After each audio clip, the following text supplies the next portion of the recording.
Assalamualaikum warahmatullahi wabarakatuh. Saya Saimuddin bin Said Muhammad Muhaimin ingin berkongsikan tentang Al-Majaz wal-Haqiqah, di mana Al-Majaz wal-Haqiqah ni merupakan salah satu cabang ilmu daripada ilmu balaghah. Jadi kita tengok kepada ta'rif dulu.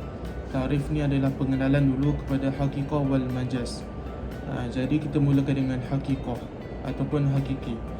Haqiqatun musta'malun fi ma wudi'a lahu bi'urfin dhil khitabi fattabi'.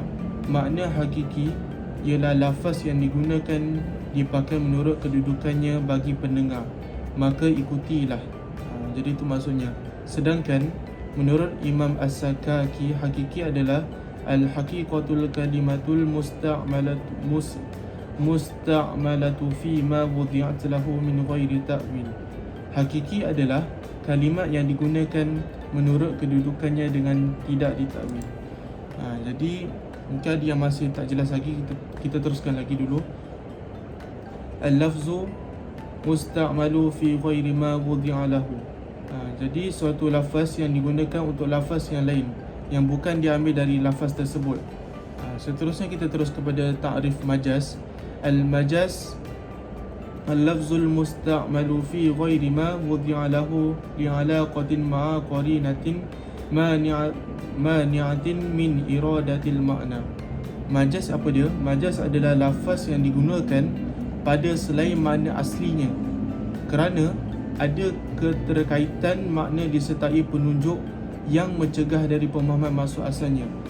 Jadi kat sini bermaksud hakikah tu adalah maksud asal, tapi majaz ni dia nak bagi tahu yang maksud asal tu bukan yang nak dimaksudkan, dia ada di sebaliknya. Jadi mungkin ada yang masih tak jelas lagi, kita tengok kepada contoh dulu. Al-mithal fil haqiqati. Haqiqah. Asy-syamsun matlu'un min nahayatin syarqi wa madfu'un min nahayatil gharbi. Bahawa matahari itu terbit dari arah timur dan terbenam dari arah barat. Kata asy-syamsu. Asy-syamsu maksudnya apa? Matahari. Pada kalimat di atas memiliki makna yang asli dan bukan majaz, kerana memiliki pengertian matahari itu ialah makna sebenarnya. Jadi kat sini hakikat tu maksudnya betul matahari itu adalah asy-syams. Betul matahari itu akan terbenam dan akan terbit. Jadi tak ada masalah. Tapi kita tengok kepada mithal fil majaz. Seperti mana sabda Rasulullah, anna Rasulullah sallallahu alaihi wasallam qala wa'lamu annal jannata tahta zilali suyuf. Dan ketahuilah bahawa syurga itu berada di bawah bayang-bayang pedang. Jadi kat situ macam ada sesuatu yang kurang yang dimasukkan kat situ. Jadi apa yang dimasukkan kat sini, kita tengok kepada majaz dia. Jika diterjemah secara hakiki, maka kita akan mendapatkan pemahaman yang mustahil. Oleh kerana itu, muhaddis ini para hadis memahami hadis tersebut secara majaz, dan menyatakan bahawa yang dimaksudkan hadis itu adalah bahawa syurga itu diperoleh dengan kerja keras, kesungguhan serta ketulusan layaknya perjuangan berperang menggunakan pedang melawan musuh-musuh Allah. Seperti juga firman Allah SWT, kitabun anzalnahu ilaika litakhrijan nasa minaz zulumati ilan nur, dalam surah Ibrahim ayat 1. Ini adalah kitab yang telah kami turunkan kepadamu supaya engkau mengeluarkan manusia dari kegelapan menuju cahaya. Jadi kalau kita tengok haqiqah, az-zulumat adalah kegelapan, nur, an-nur itu adalah cahaya. Jadi kat sini maksud az-zulumat dengan an-nur tu pada majaz dia bukan maksudnya kegelapan dan cahaya, tapi arti majaz lafaz az-zulumat adalah kesesatan, tapi an-nur adalah petunjuk. Jadi kat sini mengeluarkan manusia daripada kesesatan untuk menuju kepada petunjuk hidayah Allah SWT. Jadi setakat itu saja daripada saya. Syukran jazilan. Assalamualaikum warahmatullahi wabarakatuh. Hai kawan-kawan, saya memilih tajuk tibak. Okey, tibak ni kawan-kawan, kita ada 3 bahagian. Yang pertama adalah tibak ijabi dan salbi. Yang kedua adalah tibak haqiqah wal majaz, hakikat dan kiasan. Yang ketiga adalah tibak, zahir wa khufi. Zahir dan tersembunyi. Tapi saya memilih untuk menerangkan tibak ijabi dan salbi. Tibak ijabi dan salbi ni ialah tibak positif dan negatif. Okey, tibak ni apa kawan-kawan? Tibak ni adalah menghimpunkan dua perkataan yang berlawanan dalam sesuatu ayat bagi kita indahkan lagi ayat tu, bagi nampak cantik lagi ayat tu. Okey, contohnya tibak ijabi ni adalah dua perkataan berlawanan iaitu positif dan negatif dalam satu ayat. Contohnya khalaqallah jannatu wan nar. Syurga dan neraka. Syurga tu adalah positif, neraka tu adalah negatif kan? Itu adalah tibak ijabi. Dia masukkan dua-dua, positif dan negatif dalam satu ayat. Okey, kemudian tibak salbi. Tibak salbi ni pula contoh dia dua perkataan berlawanan menggunakan ayat nafi. Contoh dia kat sini, uhibbu tuffahun wala uhibbu mauzun. Saya suka apple tapi tidak suka pisang. Dia macam dua perkataan berlawanan yang menunjukkan dia menafikan. Ismi Muhammad Izzat Haziq bin Syahruddin. Hari ini saya nak bentang berkenaan dengan adawatul istifham, iaitu dalam bahasa Melayu kita panggil kata tanya. Ini dalam bahasa Arabnya, huwa aslabu fil kalam ya'ti lis-su'ali an ma huwa majhul wa zalika litullabul ma'rifatahu wa 'allama bihi. وقد يخرج إلى معاني بلاغية تفهم من سياق الجملة وتقسم أدواته إلى حروف والاسماء ويكون لها حق صدارة في الكلام فلا يتقدمها شيء وعلاقتها متقصرة على ما بعدها إلى إذا تقدمها حروف الجر أو مضاف. Kata tanya ni terbahagi kepada dua, iaitu dalam bentuk isim dan dalam bentuk huruf. Apa maksudnya dalam bentuk isim? Adalah kata tanya dengan menggunakan isim sebagai kata tanyanya. Isim-isim ini juga dinamakan dengan isim istifham. Contohnya, penggunaan isim istifham ni adalah hal, maza ataupun ma, man, siapa, ayyahu ataupun ayyu, mata, bila, aina, di mana, kaifa, bagaimana, kam, berapa, limaza, lima, kenapa, ataupun lamin, siapa punya. Kata tanya dalam bentuk huruf pula ada dua jenis, iaitu dengan menggunakan huruf hamzah dan yang kedua dengan menggunakan huruf hal. Contoh penggunaan dua huruf ini adalah contoh penggunaan a antum a'lamu amillahi dalam surah Al-Baqarah. Maksudnya, apakah kamu lebih mengetahui ataukah Allah yang lebih mengetahui? Okey, bagi penggunaan hal pula ialah contohnya adalah hal ta'allamu lahu samiyan. Okey, maksudnya apakah kamu mengetahui ada seorang yang sama dengan Allah ataupun yang patut disembah. Itu saja berkenaan dengan adawatul istifham. Nama diberi Nur Atika Fikri binti Muhammad Aidil Fitri. Nombor metrik SX220491HPIH-S04. Hari ini akan bawakan tajuk tashbih. Pengertian tashbih. Kata tashbih berasal dari kata asyibhu yang bermaksud sama atau serupa. Ini seerti juga dengan perkataan mithlu.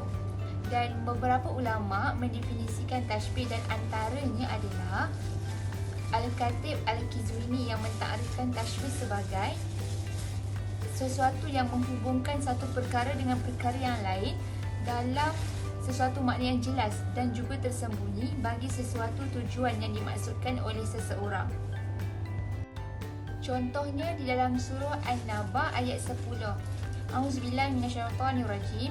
Waja'alnal laila libasa. Yang membawa maksud dan kami menjadikan malam seperti pakaian. Okey. Kat mana tashbih dia? Okey, musyabah dia dekat al-lail. Okey, musyabah dia dekat libasa. Dan wajah syabah dia tidak dinyatakan dan juga ada tashbih juga tidak dinyatakan. Okey, kenapa wajah syabah dia tidak disebutkan? Ini adalah kerana tashbih ini termasuk dalam kategori tashbih baligh, yakni tashbih yang tidak disebutkan wajah syabah dan adat tashbihnya. Kat sini kita bernampaklah penyerupaan malam dengan pakaian bertujuan untuk mengungkapkan keadaan dari malam itu sendiri. Allah menjadikan malam seperti pakaian yang menutupi tubuh manusia. Malam pun demikian, menutupi manusia dengan kegelapannya. Dengan demikian manusia boleh tenang dengan beristirahat. Okey, selain itu juga tashbih terbahagi kepada 4, iaitu musyabbah, musyabbah bih, adat tashbih dan wajah syabah. Nama saya Muhammad Amirul Hakim bin Muhammad Sahih. Nombor matrik SX221639 HPIHF 15. Hari ini saya akan membentangkan tentang tajuk pelajaran balaghah dalam tajuk yang kecilnya adalah Al-Jinas.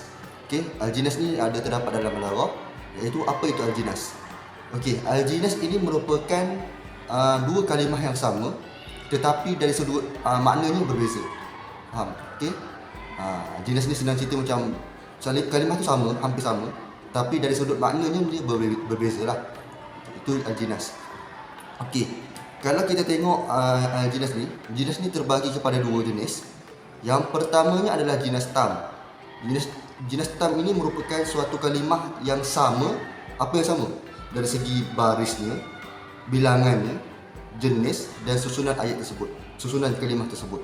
Itu sama, semua sama kalau jinas tam ni. Kalau kita tengok contoh dia, nak tahu contoh dia, kita tengok dalam slide ni. Jinas tam, shoma Ramadan fi Ramadan. Dekat sini dalam kalimah ni yang samanya adalah kalimah Ramadan. Shoma Ramadana fi Ramadan. Okey.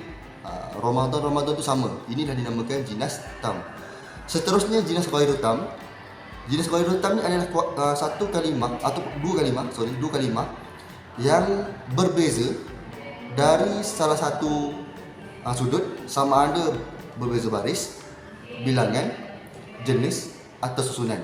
Contohnya adalah likulli maqamin maqal. Apa bezanya? Okey, kita tengok.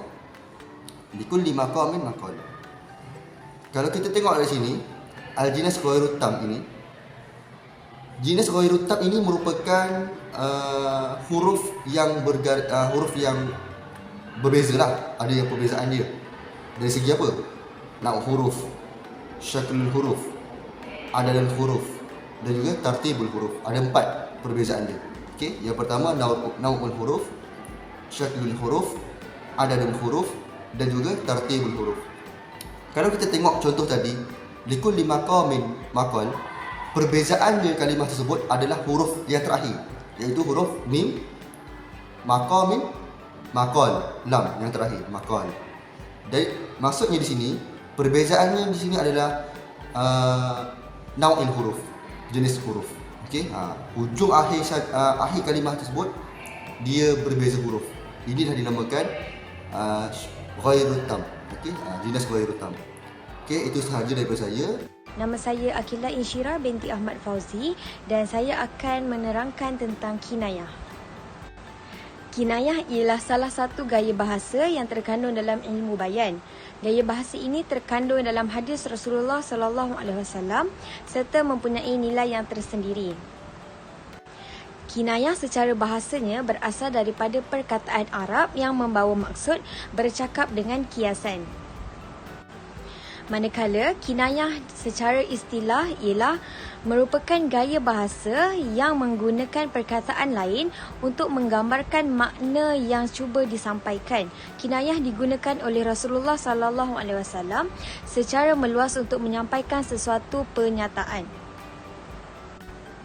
Seterusnya, saya akan membincangkan tentang bahagian kinayah yang terbahagi kepada 3 bahagian. Yang pertama, iaitu kinayah an sifat, iaitu mausuf. Yang kedua, kinayah an mausuf, iaitu madhi. Dan yang ketiga, kinayah an nisbah, iaitu campuran maknawi dan madhi. Baiklah, untuk contoh kinayah an sifat, iaitu Al-mu'min ya'kulu fi ma'ah wahid wal kafir ya'kulu fi sab'ati am'a. Yang berbau maksud orang beriman itu makan untuk satu perut sahaja dan orang kafir itu mereka makan untuk 7 perut. Ini bermakna satu perut bermakna berpuas hati, iaitu cukup sekadarnya, manakala 7 perut berkiasan kepada sifat tamak haloba. Contoh yang kedua adalah kinayah an mausuf ataupun kinayah tentang orang ataupun benda. Yang pertama yang saya dapat ialah qad ja ilaika an-nazir, yang membawa maksud telah datang kepadamu peringatan. An-nazir di sini bermaksud uban, iaitu asyai. Uban kiasan kepada peringatan. Peringatan iaitu sudah banyak. Dan contoh yang terakhir iaitu kinayah an-nisbah ataupun kinayah tentang nisbah. Contoh yang saya dapat ialah fi thawbi Muhammad al-Karim, yang membawa maksud dalam baju Muhammad ada kemuliaan. Alaqahnya di sini ialah baju. Sekian sahaja daripada saya. Sekian, terima kasih. Saya akan membentangkan tajuk isti'arah. Isti'arah ialah tasbih yang dibuang salah satu tarafnya. Maka alaqah dalam isti'arah adalah musyabah, iaitu unsur kesamaan selama-lamanya. Dalam isti'arah terdapat peminjaman makna sesuatu perkataan daripada makna asalnya, iaitu makna hakiki kepada makna baharu, makna majazi. Contoh, ra'aitu bahron fi suq. Maksudnya, saya melihat laut itu di pasar. Perkataan bahron dalam contoh di atas tidak ditafsirkan sebagai intipati, tetapi merujuk kepada seseorang yang pemurah. Pembahagian isti'arah terbahagi pada dua. Yang pertama, isti'arah tasyrihiyah, ialah isti'arah yang tersirat oleh musyabah bih. Contoh, ra'aitu asadan fil fasli. Maksudnya, saya melihat singa di dalam kelas. Dalam contoh di atas, seorang yang berani, yakni rajulun syuja', diumpamakan dengan asadun, yakni singa, kerana kedua-duanya mempunyai ciri keberanian. Yang kedua, isti'arah makniyah, ialah kalimah di mana musyabah bih dihilangkan kemudian disiratkan dengan salah satu cirinya. Contoh, rarada sya'iru biqasidah. Maksudnya, penyair menyanyi, yakni menyanyi.